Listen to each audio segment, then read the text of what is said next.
to Ethics Awareness Week 2025. Very happy that you all can be here, and I thank Brian Birch and Courtney and everybody in the Ethics Center for making this presentation possible. My name is Chris Weigel, and I'm moderating this session. So arguably, and I'll keep my opening remarks brief, but arguably AI is forcing us to think about the value of doing various things ourselves when we could just outsource them. Why do anything when you have AI is the title of a recent essay in The New Yorker. And I taught the ethics of AI class this summer, and I posed that question to students, asking, what would you continue to do even if AI could do it better? Art was a very consistent and overpowering answer. It garnered the most passionate responses. Creativity is something that people did not want to outsource. One student, Kiani, in fact, was so passionate about this topic that she's the impetus behind this panel, and I want to thank her as well, especially for encouraging interdisciplinary perspectives.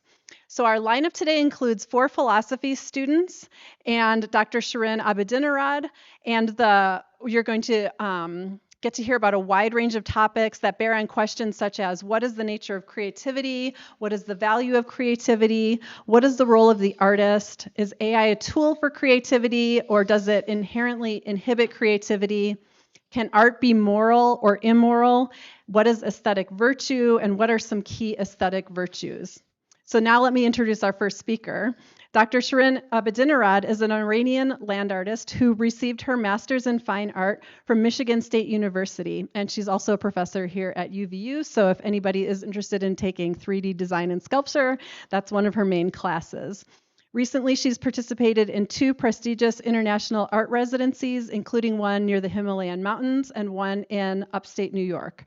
Her exhibition entitled Healing Waters, Restoring Our Relationship with Utah Lake, unfortunately just ended at the UVU Museum of Art, but hopefully we'll get to see another one soon. So thank you.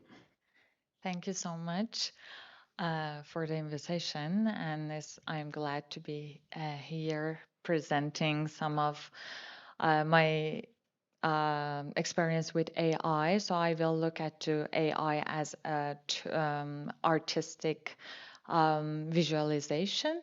So I will go how I used AI through different projects.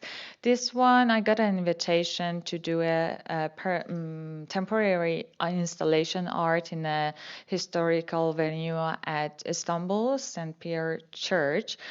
So there were this chandelier that I got inspired by, and I thought, okay, I'm going to make use of those Christmas tree ornaments, but in a larger dimension and create a piece for here. So this is a photo of the location, and this is my idea generated with ChatGPT, DALL-E.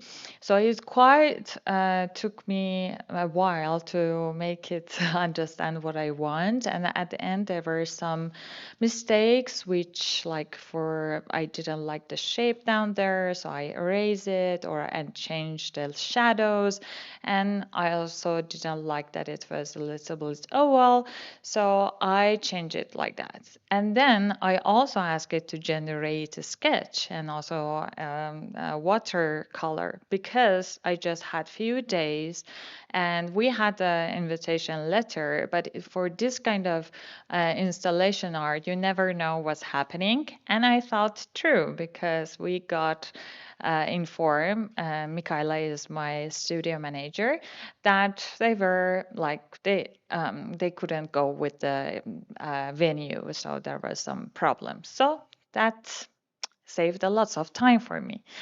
So this is my installation art at Times Art Museum at Beijing, which they sent the photos for me. I couldn't travel there. It was during pandemic.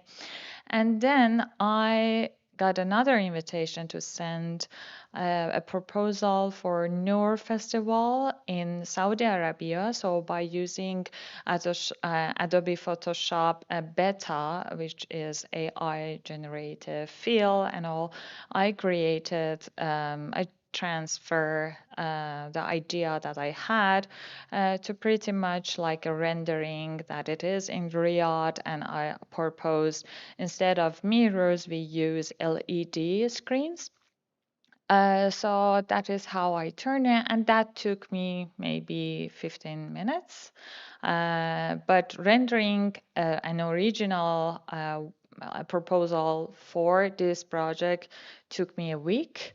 So I didn't hear back from them yet, and I assume because I'm Iranian and the relationship between two countries are not going, I have never going well. So that is affecting kind of the decision. So again, I save a lot of time. Another concept that I work with it, and I did 3D rendering using professional 3D software Rhino that usually architecture use, and this is my idea for a luxury brand opening in India. So I just feed it to ChatGPT again and said it like make this render like realistic a little bit like I would do at other softwares. So doing something like that, giving material one by one to these and like changing the light would take me a lot of time, maybe 2 days. And also, I'm not that much professional in doing that, so I needed to pay someone else to do it. Because it was urgent, I didn't have time of doing it. So this was the result. So the left one is my 3D modeling rendering and using Rhino, and the right one is a rendering with ChatGPT. And then we got another email that their budget or whatever didn't work. So again, I didn't lose that much of a time, but it took me a week to go over a concept panel. So these are some of the failures. And the other piece, I had an idea. So I got invitation from a Japanese curator, which previously I worked in Japan, and I did an installation in Suzo Triennale for them for making a permanent piece at China. I could decide between being permanent and being temporary. So I went for the first time for my creating my first permanent piece. I got inspired by Persepolis Mirrored Palace, which they used polished stones to create those palace. They are not like that anymore because it was burned by Alexander the Great. So I did the top rendering that time, and this is from 2 years ago. And so the right work, the ChatGPT was not making those things yet to change the 3D design to rendering. So I tried a lot with Midjourney, which is at the time making the most realistic images to create the right, the image in the right, and the left one is the real permanent work. It's changed a little bit. I changed actually the Midjourney one because of how what created the texture and all, but it was very minimal piece, I didn't have that much of a struggle. So again, the right one is created by Midjourney, and the left one is the real one. So the big challenge in this project first was the selecting the material. I always used mirrors, so I never did personally create pieces with stainless steel. So I simply asked ChatGPT to give me exactly what kind of stainless steel, what kind of thickness and polish I need for creating this piece, which I got the suggestion. But then they said to me that they are not able. So my idea was to have a pool underneath, but they said because the water is contaminated and all, they couldn't have that option for me, and they said you need to replace that with something else, which was I said okay, if I use the stainless steel, it will get scratches. And I said, okay, give me some other ideas to ChatGPT, which gave me 4 options, which luckily one of them was polished stone. And that was really good because I didn't thought about it, but it was originated in my idea, which was Persepolis black polished stone. So it was really relevant and very durable. So I did that, and they sent me the photos as again I couldn't travel because of my visa. So the left one is the photo that they sent to me, but when they sent the location, it was not like that. So I removed some of the disturbing and ugly elements from behind because they said they are going to remove them in future. So that way, I will not like interfere the static. And the last piece is my current piece that in the time, my last piece is in the time that our unfortunately university was closed during the tragedy time. I created this in golden spike. Okay, I want to share something with you. I always use actual mirror, but this time I created with Photoshop. The photo is real from golden spike, and also the sky is from above. So I thought in a time that everybody is making images with AI, this is the most like authentic one if you want to think. I did that because getting a permission was hard, because the railway was having different dimensions. It would take a lot of time. It's more environmentally friendly, and I'm protecting my idea of getting stolen or getting done by someone else. So if even somebody if somebody was creating this idea with AI, then I could not produce it for real. At least I can save it for later, hopefully to get it for later. So if we have any questions, I'm here. Thank you. Yes, thank you so much. No.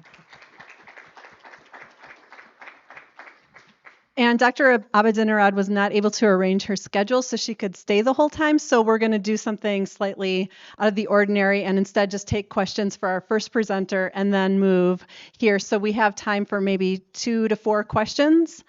So if anyone in the audience has one, I can come over.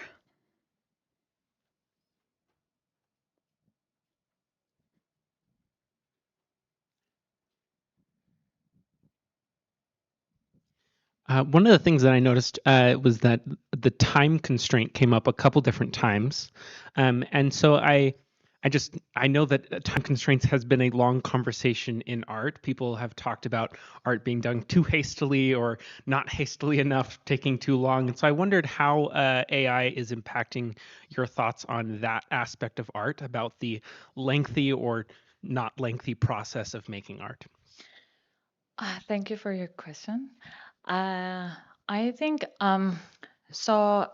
With using AI, people or artist designer who are using AI, they are scaling the pace.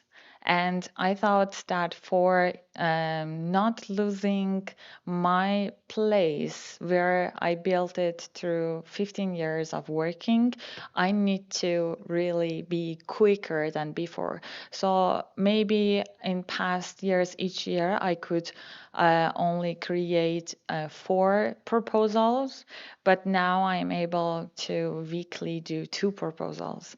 And that is increasing my ability to submit, and then you never know what is happening and not happening. So those applications that in the past I created, or they have been done by someone else, because as an artist, it's like that. The ideas we say float in the air, and if you catch it, you catch it, and you need to make it as soon as you can. So it happened to me that a lots of ideas that I had, I just like scroll on Instagram and say, this is just like I had this thought, or I was lazy, or I didn't have the money. So especially for my students, I think I encourage them to use AI because they don't have the fundings, that nobody is going to commission them, and they should not think that they would never be able to create those ideas. So I think in that, if you have the idea, AI is just another tool for you to create those and not waste material in the meantime. Oh, yes. Go ahead. Or I think I'm curious to know what it's like being part of art faculty. Has this like split you guys up? Are there pretty clear, like, do you know where all your coworkers stand on this? And is this causing problems when you like see each other in break rooms and stuff? So it didn't cause me problem yet, but I face a lot of let's say comments like, oh, I don't use it. Our students, they said that their other professors would say, don't use it, or this kind of things, which I share my own opinion and my own experience with them, try to give them a real world experience and share that so they can decide if they want to go with that or not. So I will give a space always while I'm sharing for them to challenge me, especially with the last project. I first shared it, the first class that we met, and then I didn't say anything. So I waited for them to see if they can understand that's actually a Photoshop. They didn't. So the next time I shared with them and I said, this is how like, the world is a real world is. You see things and they're not real, but is it important that it's real or not? The important thing is the idea.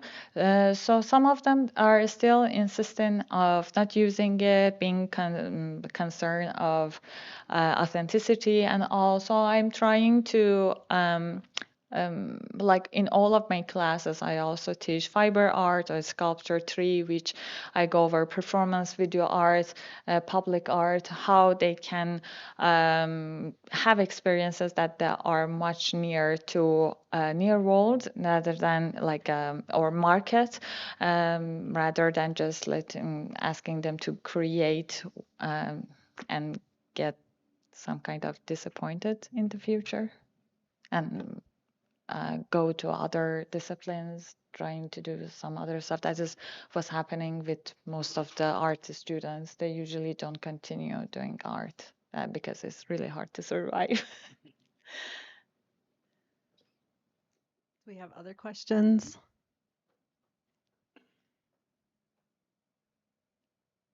I have one, but I'm waiting to see if other people do first. Yes.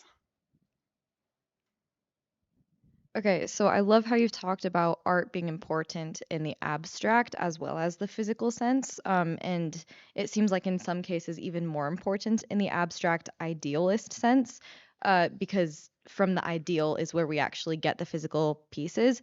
Do you think that it's still necessary, however, for those works eventually to be created in the physical?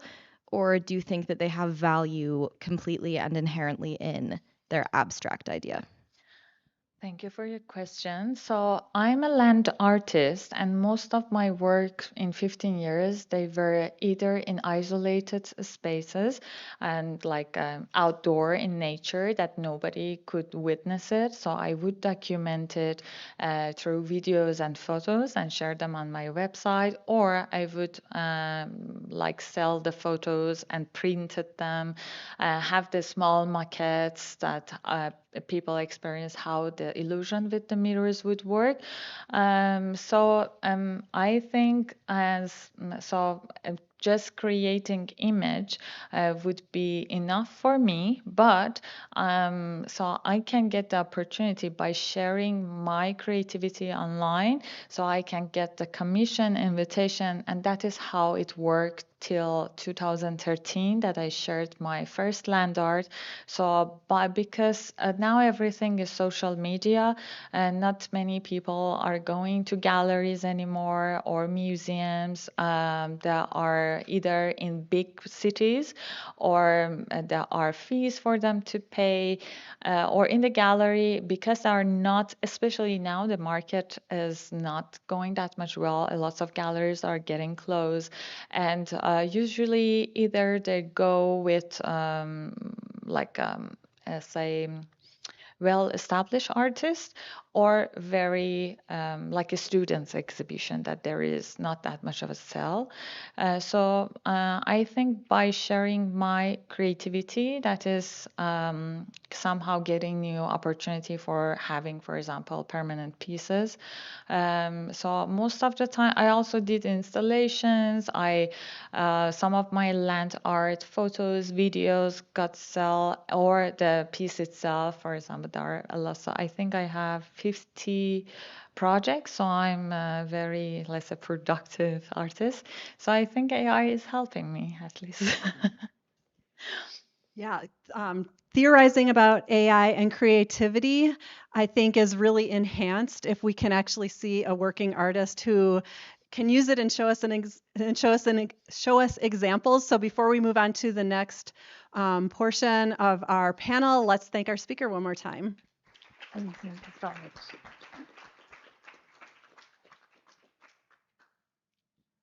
want to go? And you can just introduce yourself.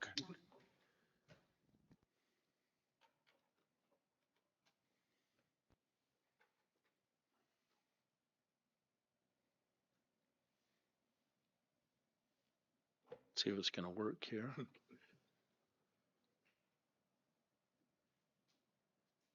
Perfect. There you go. Awesome. All right, hi guys. Thank you so much for coming again. My name is Jaden, and my presentation today is on virtue aesthetics and artificial intelligence. And I want to start us off with what makes art good or bad. I want to take like up to three one-sentence answers, and I know you know, so I will be expecting hands. Yeah, go for it.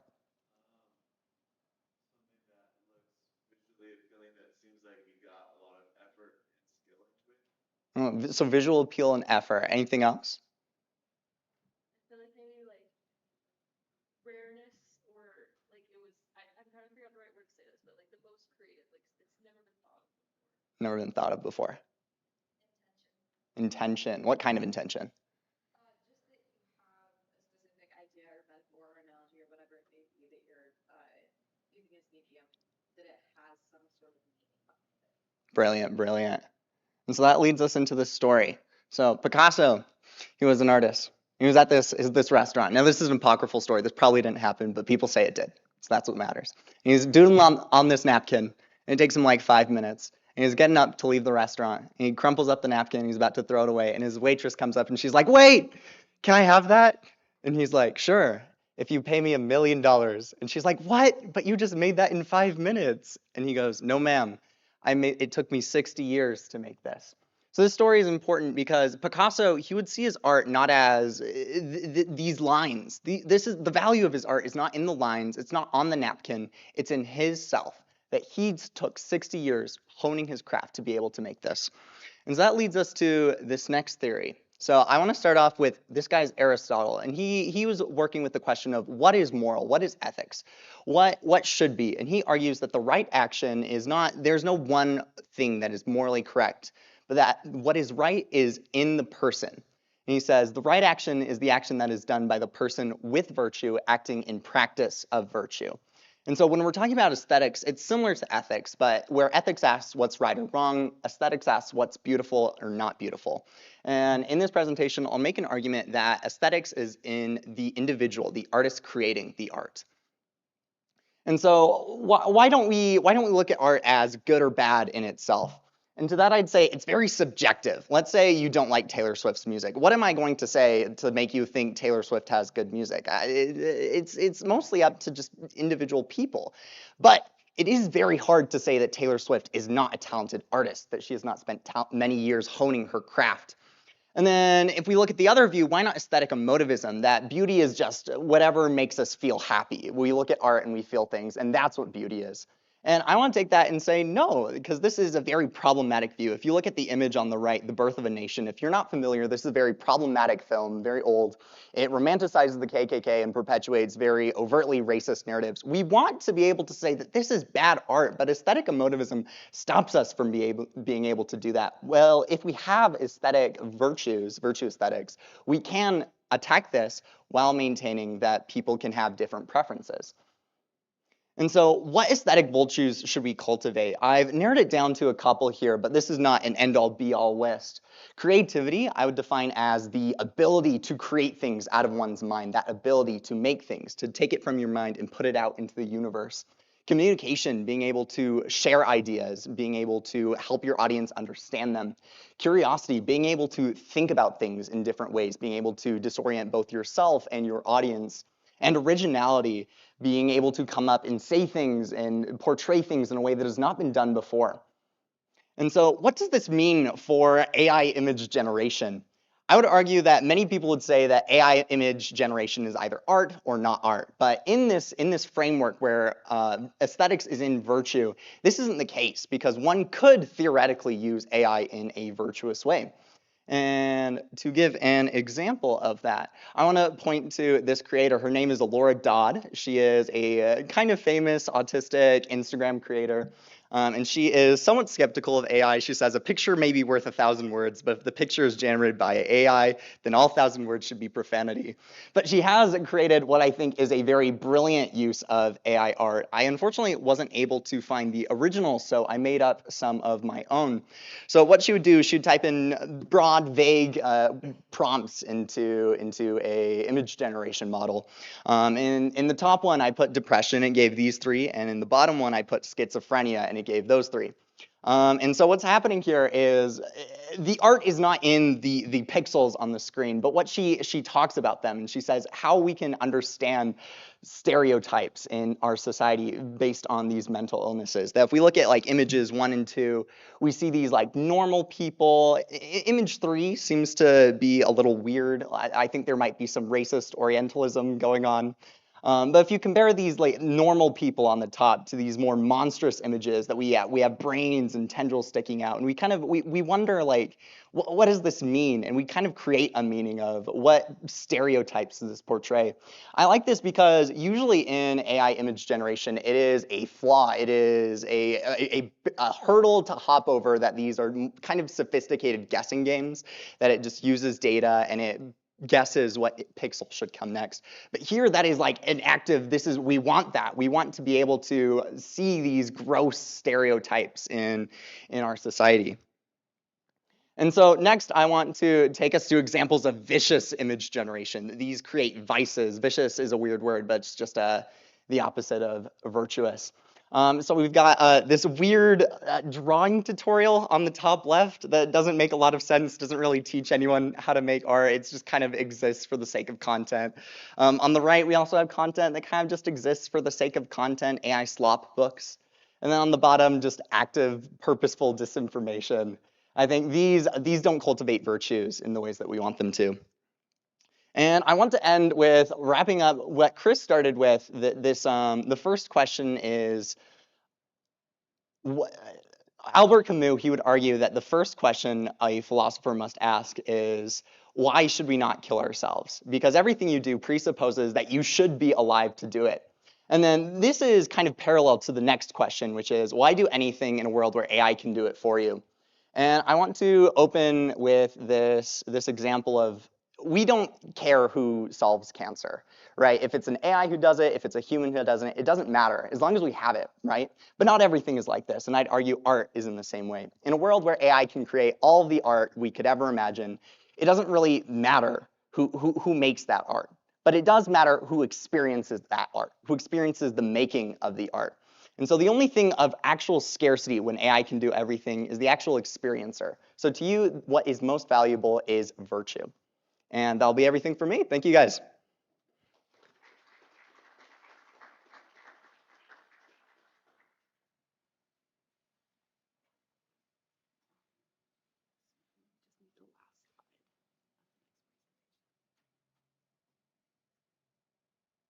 Just go to the last slide. Yeah, that's it.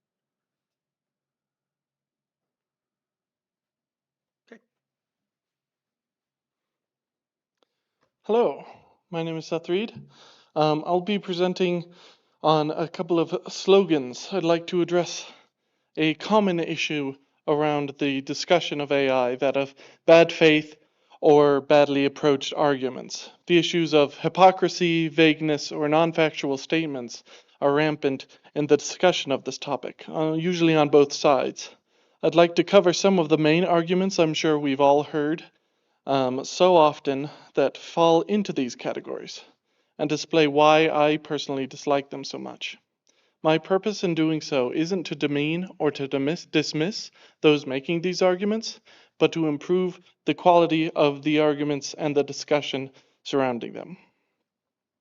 The first argument is when some people say AI art is theft. A common counter-argument can be brought up that as long as images were publicly visible online, it's no different from any human using them for references. The math involved is complicated, but the algorithm doesn't store images. It maps connections between general shapes, colors, and words. It doesn't copy and paste. It doesn't store data. It strengthens neuronal connections. It learns. More than this, however, it is how commonly those making this statement also agree with piracy against large corporations, such as the ones generating that are most common for generating these images.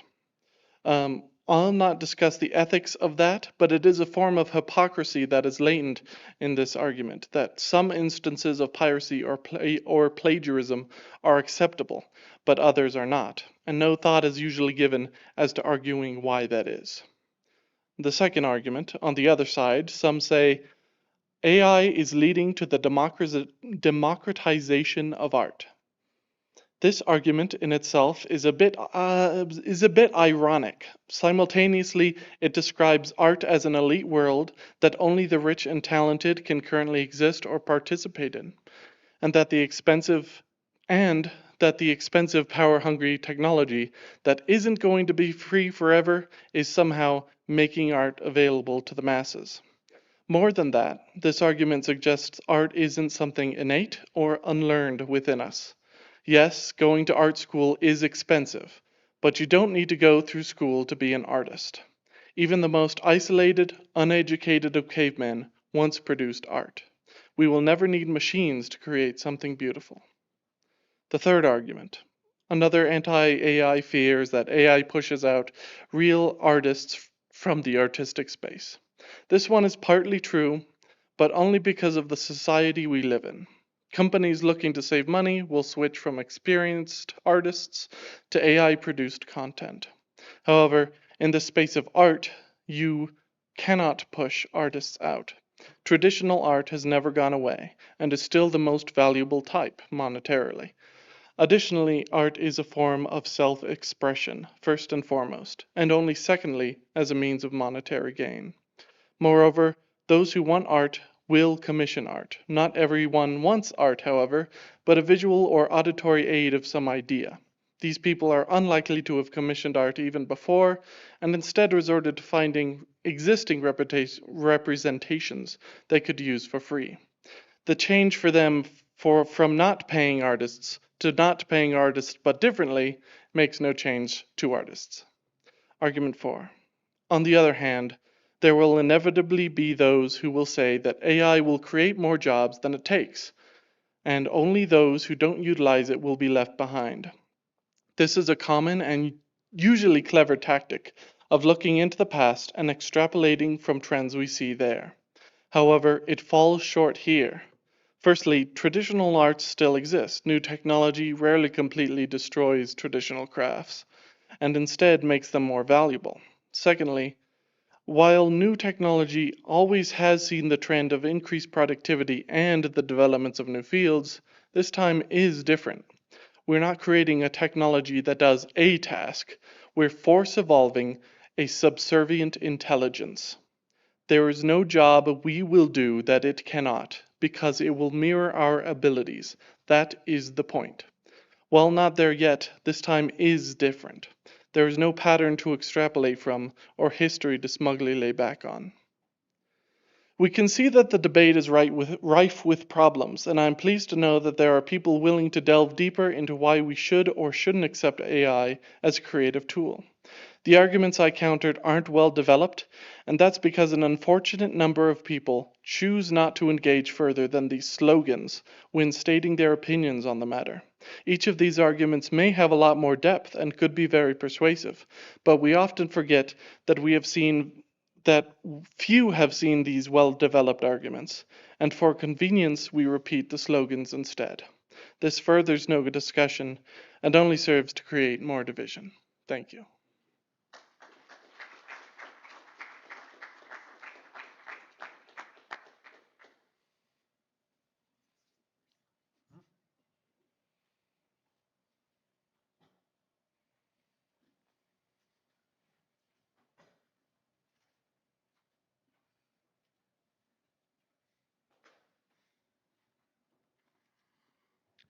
Good afternoon, everyone. Thank you for being here and thank you for this opportunity. When approached with this question, I went to the allegory of the cave from Plato's Republic, as I found it was a pretty striking parallel to the question of AI and creativity that we deal with today. If you're unfamiliar with it, Plato's allegory of the cave describes prisoners chained inside a dark cave, forced to face a wall, where they see only shadows cast by objects and a fire behind them. As it's all they know, the prisoners consider these shadows for reality and live in ignorance of the true world. Dissatisfied with the illusions and seeking deeper truth, a prisoner breaks free. They first suffer through the painful adjustment of turning towards the fire and eventually climbing into the sunlight outside. There they see reality as it truly is, illuminated by the sun. Compelled by this discovery, they return to the cave to share the truth that they have found, but those still chained resist and may even reject the value they found through their own personal struggle for wisdom.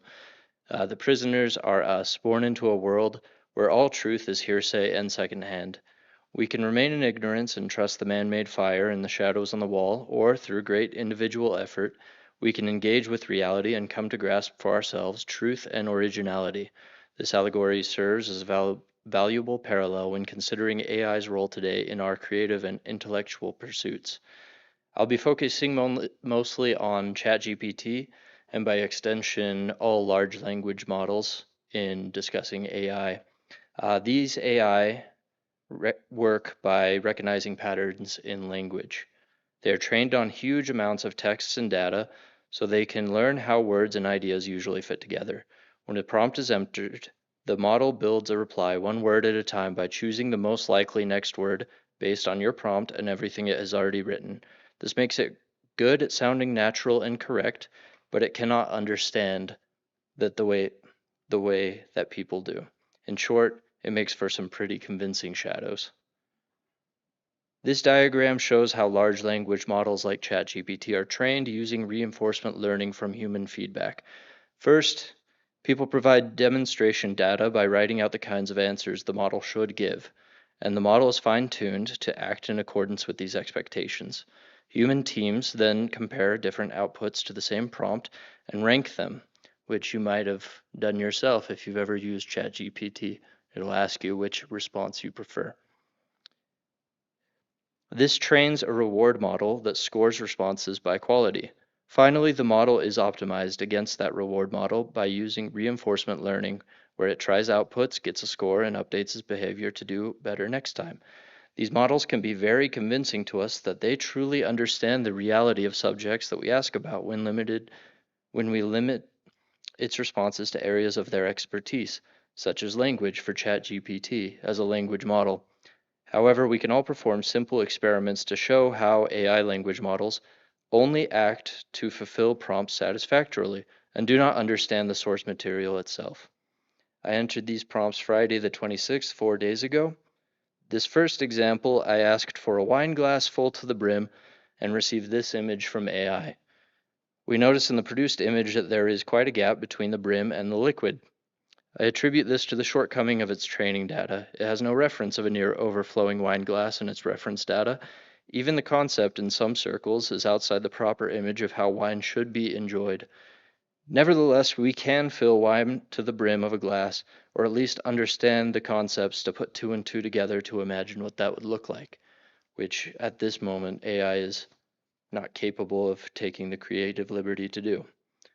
The second example I have made was on the same day. This image portrays the image of a fork with too many prongs. Closer, I'd argue, to satisfying my prompt, but still glaringly incorrect in the number of prongs I requested. This image shows that simply being able to identify and understand patterns is not enough to demonstrate understanding. To this, I'll bring up meaning as a construct of perception, which is an idea that meaning is not inherent in objects or events themselves, but rather it emerges from our perception of them. For example, if ants were to form the image of a fork, then it is our perception that assigns meaning to their formation, not an intrinsic property of the ants. The same would be true of seeing a tomato in the shape of a duck or faces in the clouds. While AI models can eventually be trained to more perfectly satisfy the prompts given and convince us of its credibility, these examples show that this is all they are doing and do not have an understanding of concepts it was trained with. Returning to the allegory of the cave, our trust in AI is trust in man-made fire, which today, more than ever in history, is particularly convincing that we are engaging with genuine creativity and truth. But in facing this fire and facing individual struggle, we leave the illusions behind and engage in personal and individual effort in order to arrive at truth and cultivate true creativity and originality in ourselves. Thank you.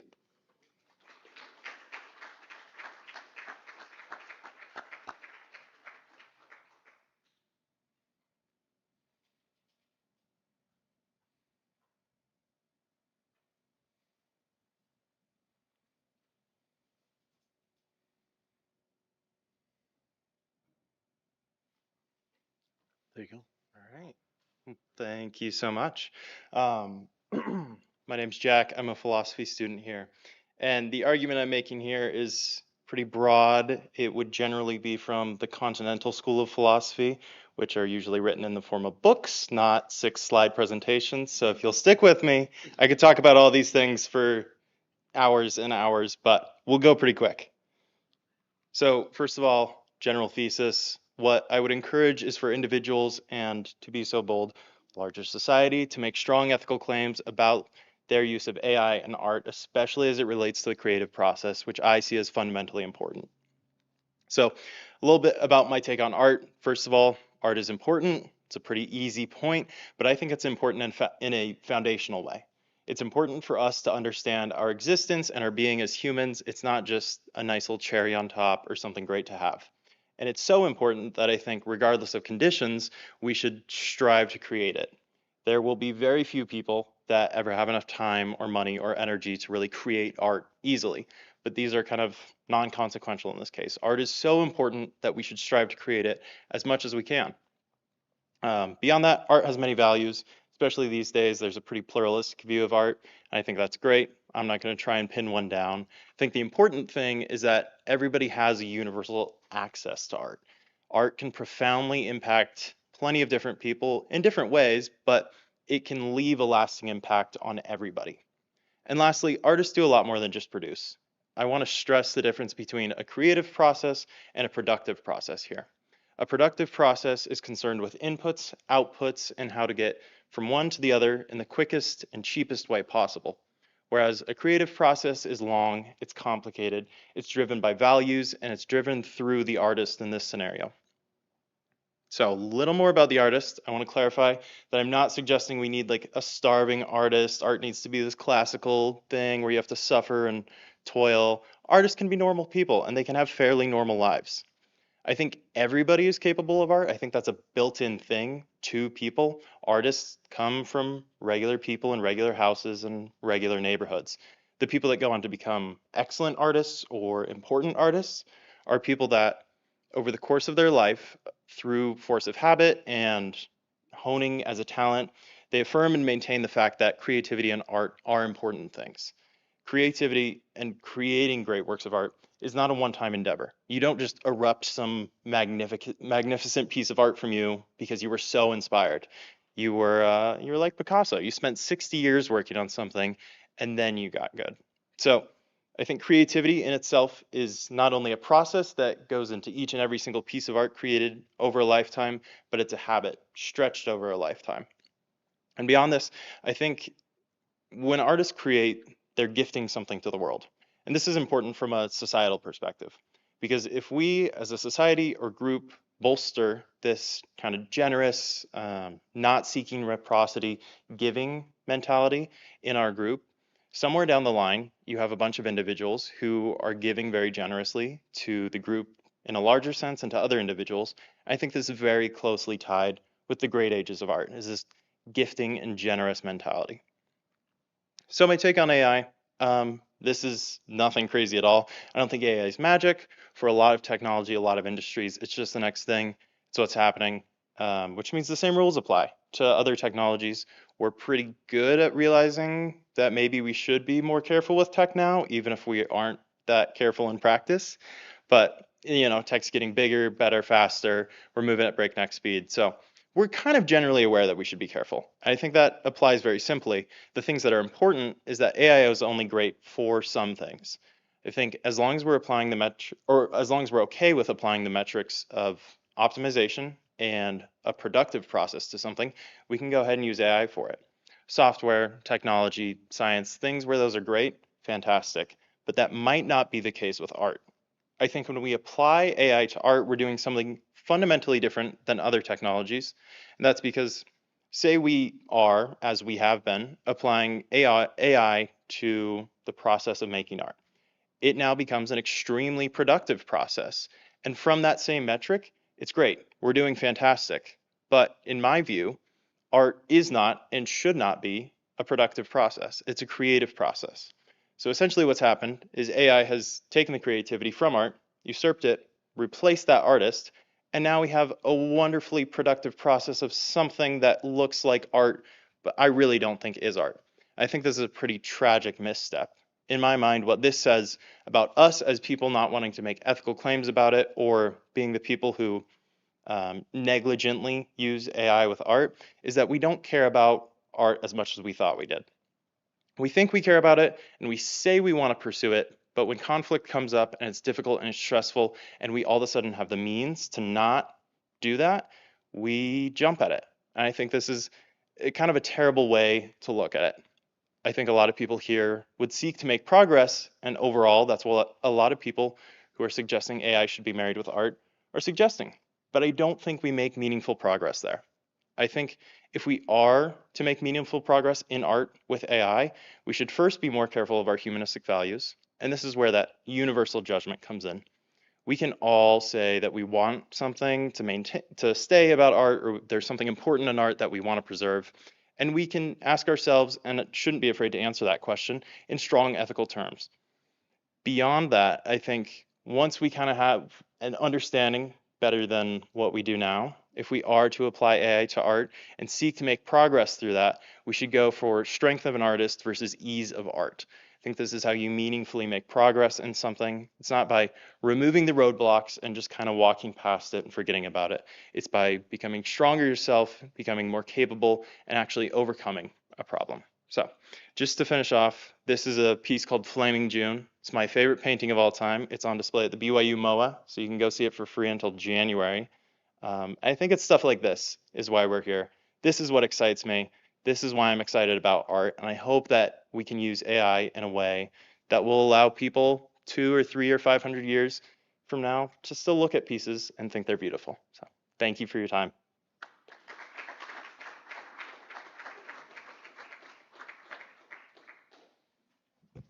All right, we have time for questions now. And you can direct your question to a particular panelist or a general question for everyone, and I'll come around and take questions. Okay.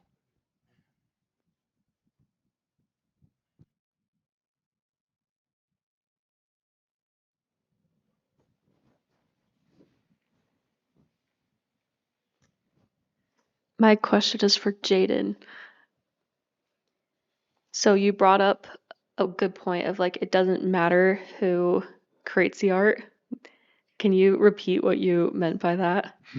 Yeah. So it's like if we have like a like a giant, if our goal is just to have a giant pool of art where we just want to have pixels on a screen that look different from each other, then the source of that wouldn't matter. But then what does matter is the experience of the creation, that you are the person who can create and you have those virtues in yourself.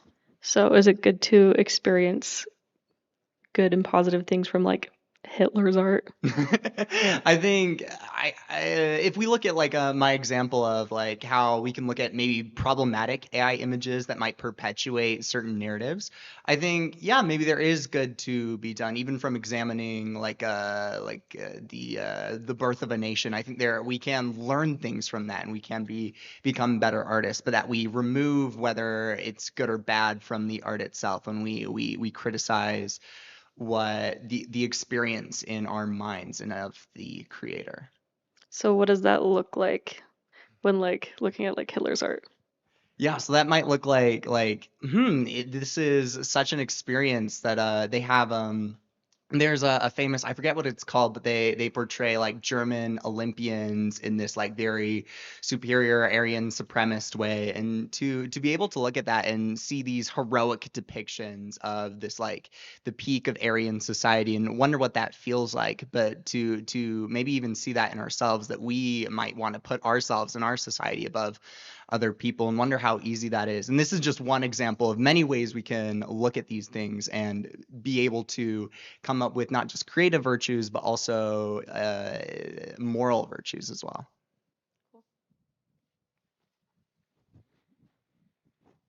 So my question is also for Jaden. It seems like you've put a lot of emphasis on the experience of art over the artist. Do you think that and this may be a slippery slope fallacy, but do you think that this could potentially lead to the degradation of the artist and kind of reduce them to nothing more than like, for lack of a better word, a prostitute of their art? Right. Yeah, that's a really good question. I think, yeah, maybe that arises from a miscommunication. I think I would have taken back the word where I said it doesn't matter who makes the art. I want to phrase that differently. It is like the beauty in art is within the artist, and that is completely inextricable. Yeah, I hope that answers the question. Or do you want to? Yes. So then follow up, if you think that art and the artist are inextricable, then do you see AI as an artist? I would see, because it doesn't have, as far as we know, it doesn't experience the creation of art, that the art would be both in the artist and the audience. All right, thank you.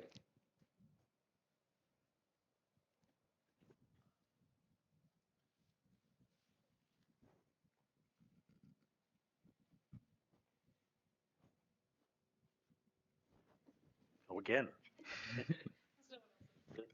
Well, was it you that said that like art is in the intention?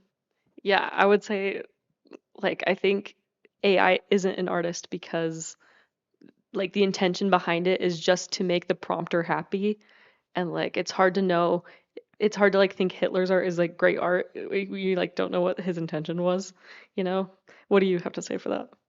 Yeah, I think yeah, that's a really good question. It comes to mind philosophy of mind, whether AI has intention, what intention actually means, if a non-conscious thing can have intention. I think as far as like intentions go in a framework of virtue aesthetics, I think generally it's very hard to cultivate virtue without intention, but it is possible to incidentally practice virtue in that way. So I think Hitler did practice some virtues. He was an excellent wildlife conservationist, but beyond that, he didn't practice many good virtues, and we ought to keep that in mind, that his art is probably not going to be very virtuous for that reason. So this is a question for everyone, but I was just curious because all of you at some point mentioned some sort of hesitancy about the the prospects of AI art and how it will impact the art world. And then there was quite some optimism as well, but a lot of it was very abstract. And so I'm wondering, I just would like to know, what is like your confidence level that we will deal with AI in a good way? Because you talked about the ways that it can and that it can't, but I would like to know kind of where you feel like we're at and maybe what you think goes into the direction we are heading rather than like just the possibilities.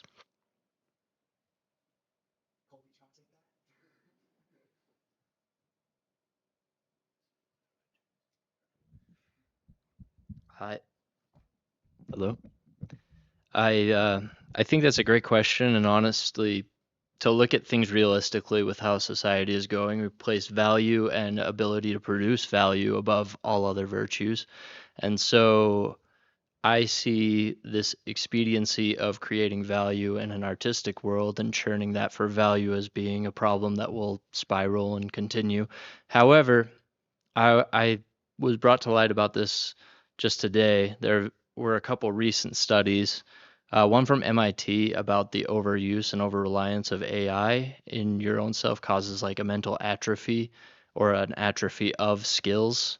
And I would include like creative thinking and like processing, but also creativity and the skill set to produce meaningful art. And so while I can't realistically say that as a society we will like jam the gears and like put it into full reverse, I will say we are finding through scientific study, you know, very credible reports on over reliance in these tools and sacrificing the personal individual struggle to create and harbor individual originality. We lose those if we don't nurture them, so to speak.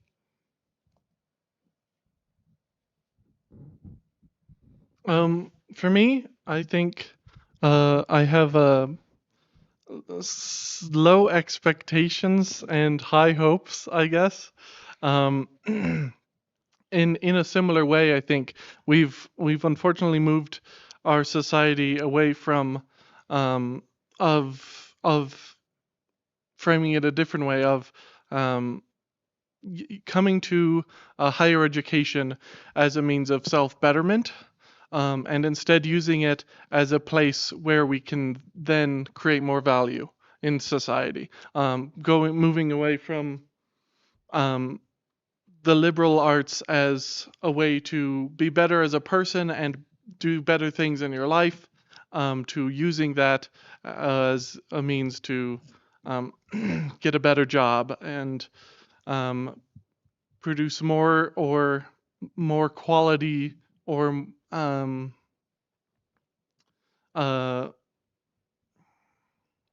a different kind of labor, I suppose.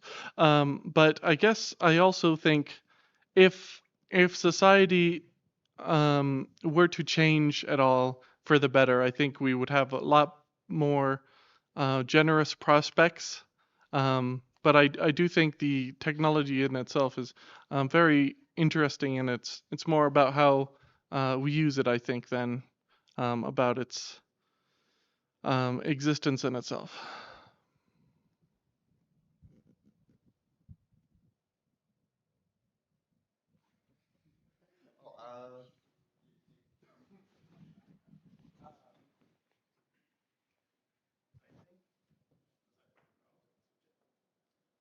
I don't want to like make any strong claims because chances are they'll be wrong. Nobody like predicts or prospects well in an arts field. Um, so my thoughts are, I think entertainment has been disastrous for culture. I think that's pretty well reflected in a number of traditions. Um, but beyond that, in terms of more like confidence about how I feel, I would probe that with another question about like what sample size you're using for that, because there's probably, and I think there already have been like certain really minuscule artistic traditions, or maybe even just like thoughts that will be totally wiped out by AI. It'll just replace somebody's like specific niche tenfold. But beyond that, I think about, is that like, is AI going to be disastrous in that sense for all colleges, all upper education in America, um, like low budget garage band artists. What about Europe? There's so many different like lines that you could draw where some people might do an excellent job.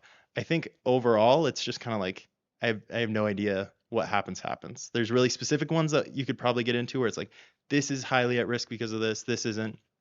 But maybe it's worth considering like what do we consider as part of like where do we draw the line when we think art?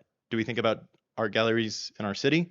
When was the last time you visited an art gallery in your city? Or do we think art as like you're somehow participating in world art and like all art that ever has been? So I don't know. Boundaries are funny on that one. No, yeah, I think, yeah. Amen. I have a question for Jack or anyone else who wants to address it. At the end of your presentation, you kind of noted how it's important to use AI to strengthen art and not just make it easier. Do you think that there's really a practical way to draw that line? Or if we use AI to make parts of the artistic process easier and that strengthens it as a whole, would that be an ethical use of AI? Or is that still not, you think, a proper way to use it? I think proper way is probably a really good way to put it. You can be an artist who uses AI for their daily life and not their artistic life. I think to solve a lot of people, from what I understand, artists who use AI are doing so that they can hopefully have a shot at like a more normal job and provide for themselves. If you used it as like a work management platform or a client booking thing, great, fantastic. But that a person who does that and is a well-trained artist, very talented and skilled and creating art all the time is going to be not only creating, but in the big picture have a radically distinct life from somebody who's maybe even a good artist, but has begun using AI in the like creative process, in the development of their art. I think those things are pretty easily distinguishable. So I don't think it's wrong for somebody like an artist doesn't have to stay 10 feet away from AI all the time. They just have to know when to not use it. And I think artists are really good at that. They know when they're engaging in the creative process and they know if that's like to some people that might be like I'm creating by thinking and sitting on my couch for like 4 weeks before starting my art piece. Great. If they use AI somehow in that process and are like aware that it's kind of wiggling its way into their creative process, they're people who know about it. But I think they're the people who could tell us the best about like what that line between creative process and just living life as a human who happens to be an artist would be. Thank you.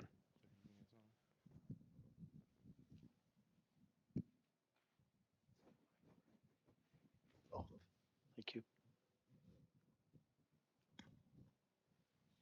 Okay, on that, with creative intent and like creative process, art is a reflection of artists' history and culture, and AI lacks the ability to have that. So to me, it destroys creativity itself. My question for everybody is, do you think there's a way for artists to use AI in small moderation as a tool rather than an artist itself that does not overwrite that creative intent?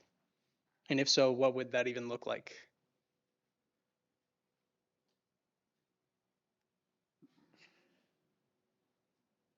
Yeah, this is a great question. I think it's very pertinent. I think it does demand that we have to kind of define art. That you would say art is. Would you say it's necessarily a reflection of the artist's like experience and history? Is that Yeah, correct? the culture and the history of the artist. Yeah, yeah. So I would think about like maybe like found art that you're in the garage and you knock over some buckets of paint and they fall onto the canvas and you're like, oh, this is gorgeous, and you put it up in a museum.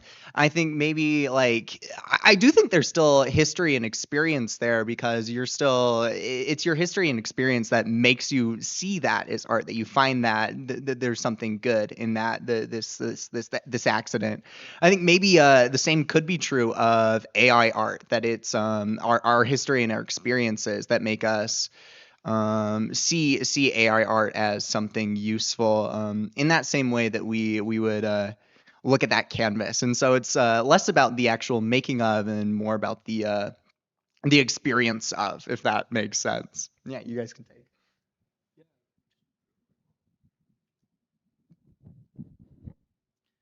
I just really like this question because it was on my mind during the whole first speaker. I'm sorry that she's not here to clarify, but my takeaway from her showing her projects were, and especially something she said, where artists need to catch the ideas and like kind of this idea where it's like almost the idea is external to the artist, but then they bring it through their own creative process and skill set into the real world and show like through their perception, like basically their perception, the value of this art and this truth that they're bringing into the world.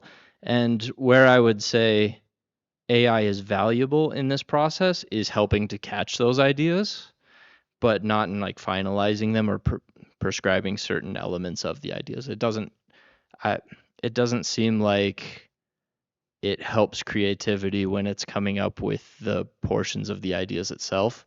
But if it helps you to like pull that idea out of the ether in the moment and solidify it for later, where if you're going to lose it to time or some other factor, then I see it as very helpful. But I guess for a specific example was her arch of a stainless steel in the mirrors, and then she had to sacrifice the pond. But then the AI told her that she could use the polished marble. So I would question like the authenticity of taking the idea from the AI versus her pond. If like deep down, I don't want to speak because she's not here, but like, how does that feel to like take the AI's idea for that instead of her own is where I would probe on that question, you know? Yeah, the only example that I've seen of AI being used in the creative process where it somewhat overwrites it, but not too much, is with model rigging and animation. It like corrects it so that the animation follows physics better, but then it overwrites exaggeration and every principle of animation possible. So it doesn't make sense to have it there in the first place. I mean, I'd agree 100%. Yeah. But I'd also add like sometimes shortcomings in the creative process lead to creative solutions that like establish new ground for originality and creativity. And like if we are trusting the tool to give us the watered down base rules of the procedure, the process, then and we don't play outside of those constraints, then we limit ourselves to what we can truly create.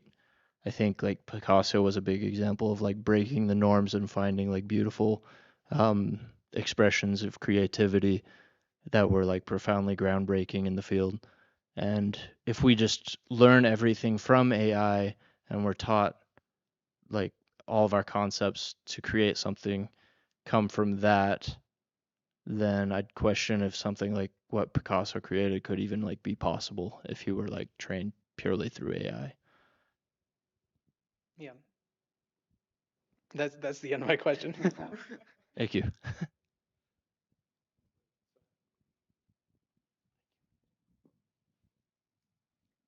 I have a question that maybe is primarily for Colby, but everybody could answer too, because I heard a lot in this panel about how AI doesn't truly have meaning, isn't truly creative, isn't truly intelligent, and so on. So my question is, in light of that, do you think that the phrase artificial intelligence is misleading and one that we should get rid of? And I'm thinking of what some AI skeptics say that we should call it instead, which is like large language models should be better termed as stochastic or probabilistic parrots or synthetic text extruding machines. And if you don't like those, what do you think that we should ideally call it? Personally, I think the name artificial intelligence is perfect as long as we remember that it is artificial and can never be in itself by that definition genuine or original. And I'm at peace with that, but I'd pass to anyone else with an opinion on this. Yeah, I think I might take a weirder, more radical take that sometimes when we think about renaming words, I think we get a little too caught up in the words themselves, and we should think more about the things we mean. I think normative etymology, the idea that we should say certain words or that certain words are right or wrong, is a bit fallacious. That the purpose of language is just to be understood. So if you say the word artificial intelligence and your audience understands what you mean by that, then you've said the correct word or phrase. And it takes me back to why do we call cookies cookies and bacon bacon if we bake cookies and cook bacon?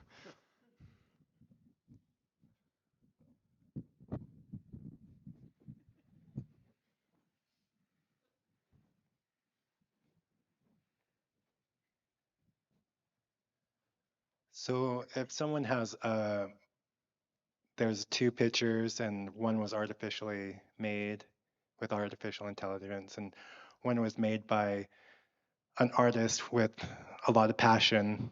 I think this question maybe goes to Jack. And I judge that the one that's made by a human, I consider that more art and I appreciate that more because of my bias and my prejudice against artificial intelligence and in favor of a human being. Is that prejudice ethical?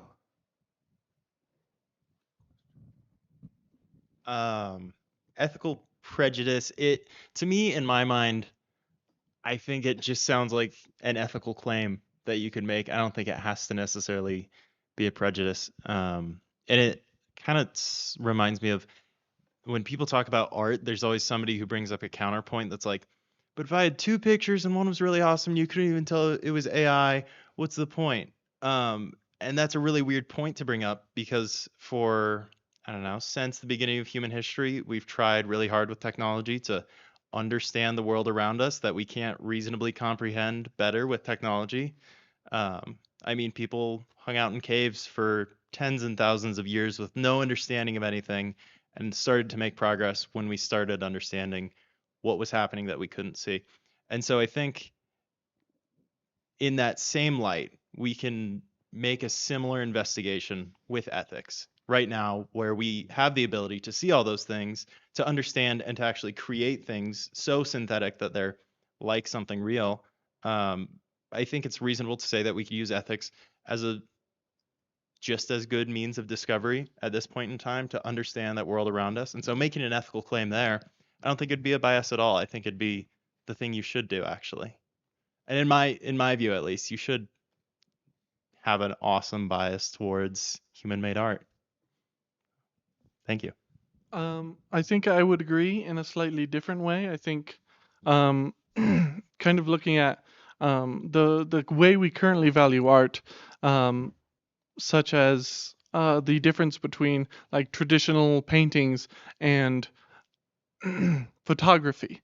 Like if I painted a scene of a beautiful landscape and then somebody came and took a picture of it, they could make something inherently very beautiful with their photography, but on a scale of effort, it would take a lot less time and dedicated effort to make something beautiful from the scene that was already beautiful.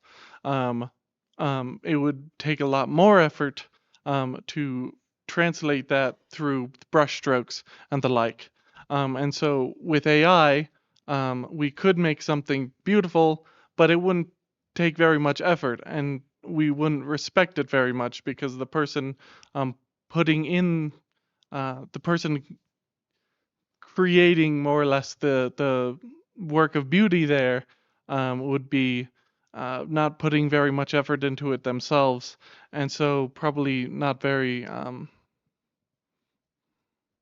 valuable, I guess, is what I would say.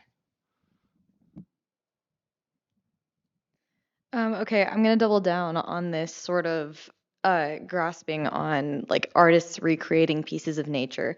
There's an artist that I really, really admire, Cezanne, and I had the opportunity to like actually go and like see some of his works. And his whole entire attempt at art was to create art. He was a post-impressionist that tried to recreate pieces of nature and tried to grasp them in kind of like a semi-abstract way so that they weren't like completely identical to like they weren't very like realism. They weren't very close to being real. There was always something a little bit off about them, but in that attempt to make them a little bit abstract, they were more ontologically real. And so I guess my question is with this whole entire conversation about AI being like ontologically closer to attempting pieces of nature and to attempting to recreate a human experience, do you think that with this sort of framework of art being valued as, or with art having value because it is trying to recreate genuine human experience, do you think that AI in that scenario would have any sort of like AI art would have any sort of value if it has the incapability to ontologically recreate a human experience of art, of the world? And this goes to anyone really.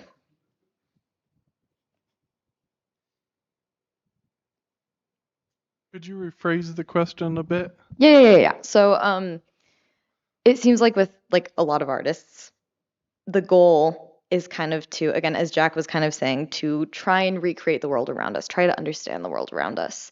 And it seems like what we value so much in art is kind of what Jaden also talked about a little bit, is this communication of being able to communicate to other individuals how we interpret the world and how we ontologically see it.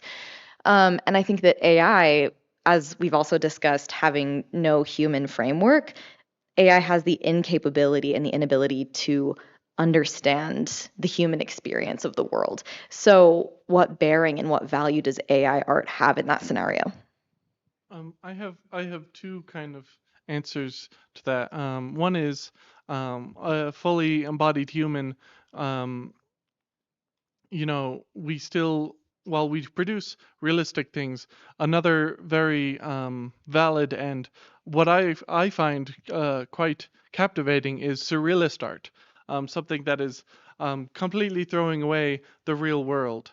And I think in a way, AI kind of embodies that in that it has no idea what the real world is like, and it's trying its best, and sometimes it gets it right, but sometimes, a lot of the time, like with um, uh, the wine, yeah, the glass of wine, it doesn't really understand what the real world is or how to approximate it, and in that way, it is somewhat interesting.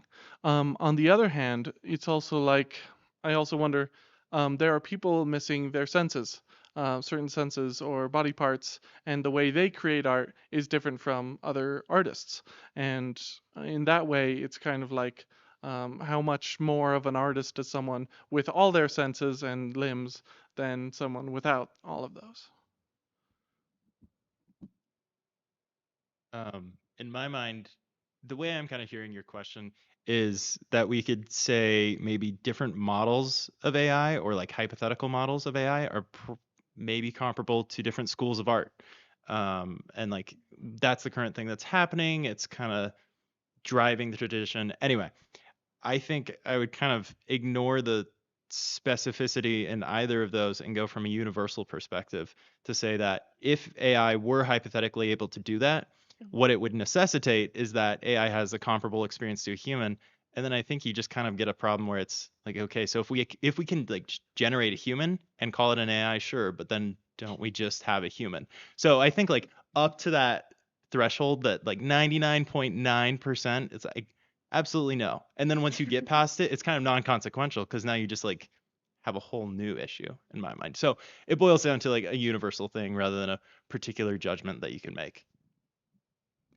Thank you.